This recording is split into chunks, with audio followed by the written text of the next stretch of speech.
Hello my dear students, आज हम पढ़ने जा रहे हैं पॉलीज एक्सक्लूजन प्रिंसिपल के बारे में। What about Pauli's exclusion principal?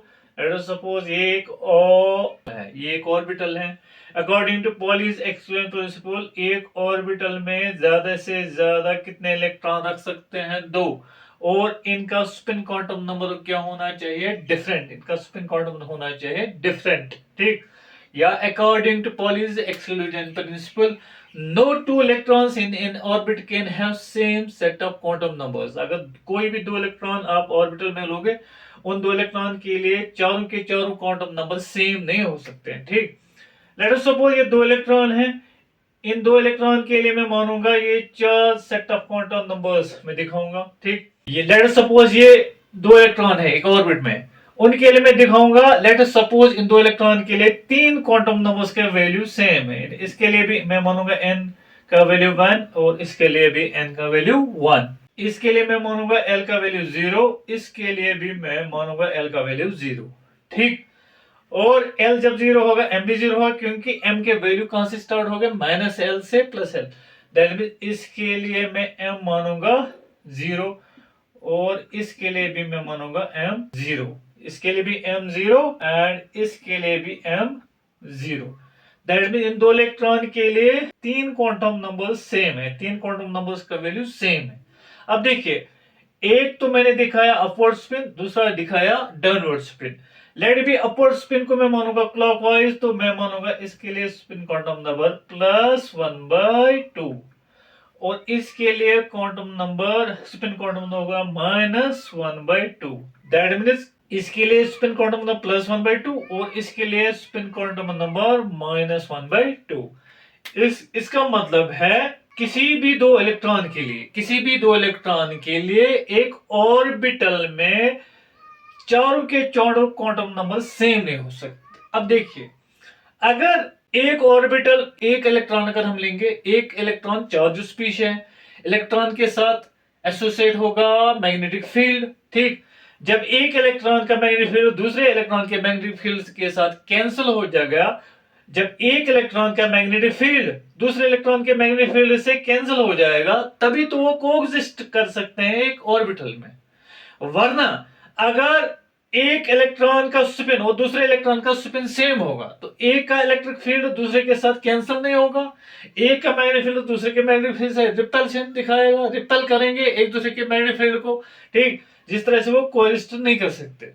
तो एक का स्पिन होना, दोनों इलेक्ट्रॉन का स्पिन होना चाहिए अपोजिट। एक अगर क्लॉकवाइज, दूसरा एक अगर क्लॉकवाइज घूम रहा है, दूसरा एंटी क्लॉकवाइज, ठीक। उसका मतलब है एक का स्पिन दूसरे के साथ कैंसिल होना चाहिए, तभी तो एक का मैग्नेटिक फील्ड दूसरे के साथ कैंसिल होना चाहिए, तभी तो वो कोएक्सिस्ट कर सकते हैं, ठीक।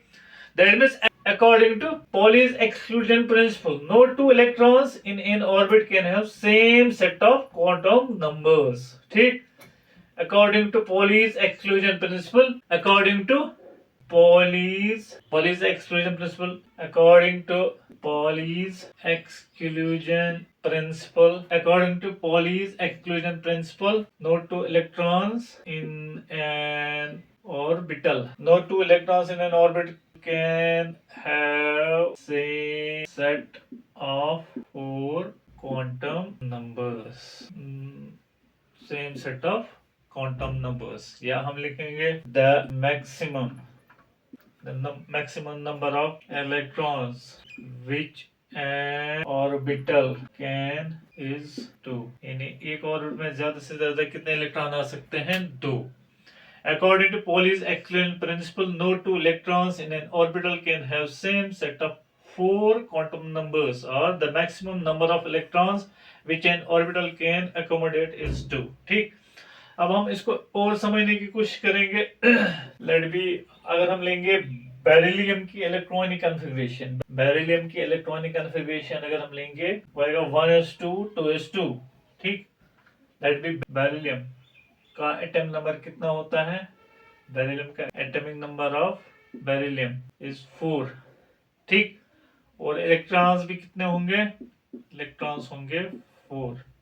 तो इलेक्ट्रॉनिक कॉन्फ़िगरेशन किस तरह से आएगी? 1s2 2s2, या this is 1s2 and this is 2s, ठीक। अगर हम ये दो 2s के 2 इलेक्ट्रॉन के ले लेंगे, ये देखो 2s2, ये दैट मींस इनका प्रिंसिपल क्वांटम ने शेल नंबर क्या है, ये शेल नंबर हमें बोलता है प्रिंसिपल क्वांटम नंबर।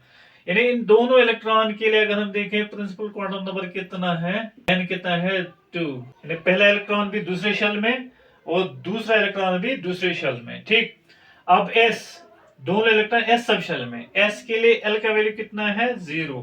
ठीक, और जब l 0 होगा m भी क्या होगा, m भी होगा 0।